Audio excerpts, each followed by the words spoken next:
Mel, you sit in one of the most prestigious, you chair one of the most prestigious boards in the world.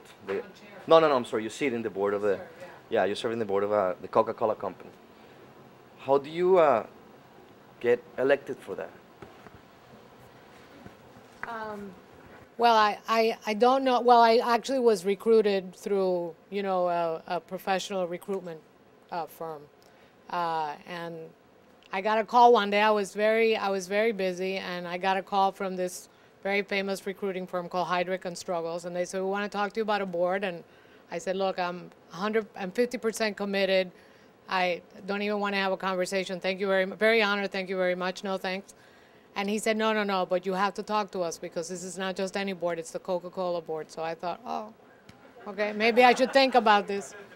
Because I do think that what Coca-Cola, one of the things that Coca-Cola has is that they have actually the most valuable brand, and it's an emotional, brand. And I have always, admired, just the incredible iconic nature of the brand and the company.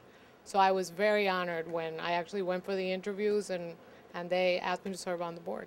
And I can't think of a better way to learn than really working on the board with such incredible people and with such an incredible company. During some time, you share a seat with Warren Buffett. What do you learn from him? Just a couple of years.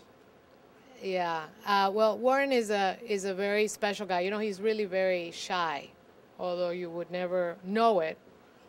And I think one of the interesting things at some of my first annual shareholders meeting, where the directors, would walk into the meeting, and with Warren, it was like a teen heartthrob. Is that he would walk into the auditorium, and all these people would come out from all over the place who wanted to touch him, talk to him, ask him questions, So he really is like an incredible superstar. But I would say he's very quiet. He was very quiet at the board meetings. Some board members speak a lot. He was very quiet at the board meetings. But when he spoke, he typically came in the middle of sort of a discussion where there were a lot of different points of view being made, and so he would come in with a statement, and it was usually like one sentence. And that statement like broke through everything that we have been talking about and put the decision into just a very yes or no, clear situation. That is so powerful, to be able to take, all of this stuff, all of this noise, all of these different things, and then just to zero in like a laser and be able to ask the question that actually, gets you to the decision very quickly. And so you could sit there for 2 hours. He wouldn't say a word. And then he would come in, and in 5 minutes, he would add more value than everybody else who had been talking for 2 hours. I think that's an outstanding skill. Between the boards of Coca-Cola, the Coca-Cola Company, and Avon, you share chairs with a very powerful one as well. Anne Moore from Time, Andrea Young from Avon, Kathy Black from Hearst.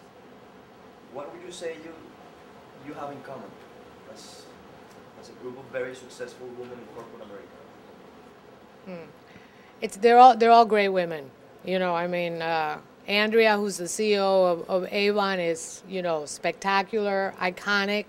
You remind me of her because you have a mission. You're empowering all these people to create better lives. And Avon, I don't know if you know, is the largest microfinance lender in the world, because a lot of their business comes from enabling these women in emerging markets to become entrepreneurs.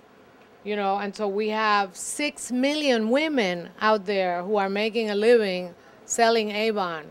In Brazil, we have more Avon ladies than Brazil has people in the military. So you literally have, I'm serious, you have an army of women out there, trying to create a living for themselves. So she's great. So, Andrea has very much of a vision, just like you do in your company, around helping people better themselves. Then you have, you know, Ann Moore, who's the CEO of Time, and Kathy Black, who's the CEO of Hearst, and these women who are, you know, in such great places in media. To them, they also have this. Again, it's much bigger than themselves. It's really, how do we, you know, create a better world? How do we get the right information? How do we inform people? How do we inform in a way that entertains? You know, and Ann Moore, for example, which I think is very apropos, I once asked her, I said, Ann, how did you get to be the CEO of Time?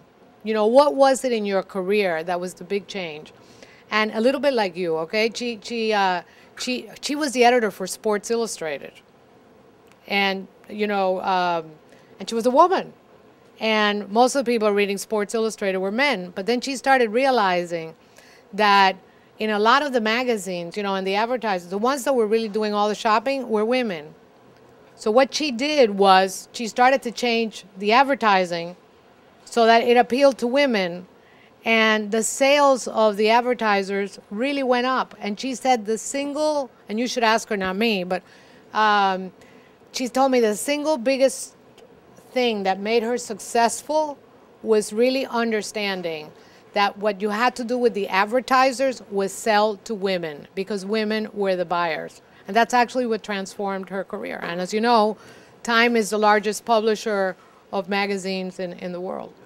From all of your the boards you are a member and have a chair, my personal favorite one, of course, is National Geographic.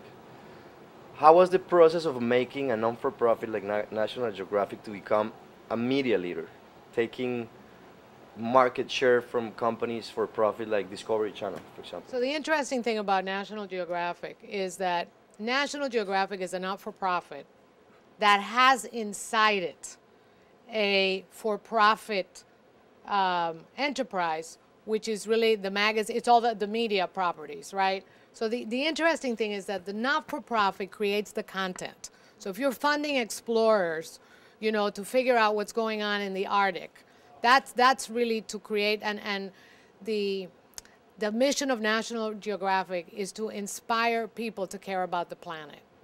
So all of their mission programs are about exploration, discovery in terms of the natural world, right?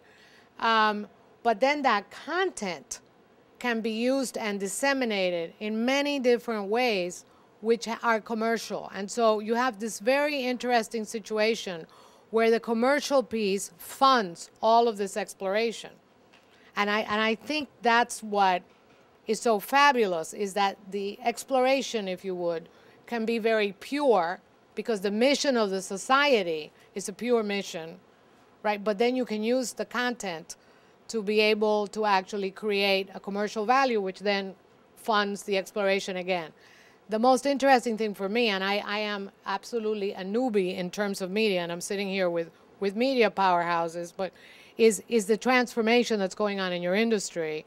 And you know, the Geographic magazine, which has been going like this in terms of sales, you know, for years, because people don't read anymore, okay? And then the channel that is going up like this, way faster than the magazine. But what's fascinating for us is all these new medias, you know, and the iPad, for example, because National Geographic is very much about the pictures.